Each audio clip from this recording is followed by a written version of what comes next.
Ini lanjut part 2 nya. Ini gua udah simpen di kulkas dulu sebelum lanjut ya. Dingin, memang lah dingin. Ini aku mau langsung taruh di gelas ya, karena gua udah penasaran banget ini gimana jika kita taruh di gelas langsung. Ini udah ada gelasnya ya, udah ada gelas sama minumannya.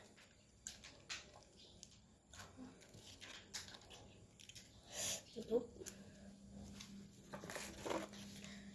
Gunting ya.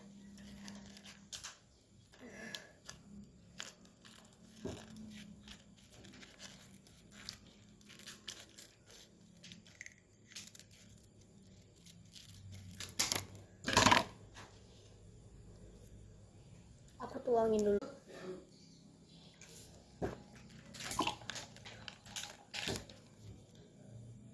Ya nggak cukup, lanjut part 3.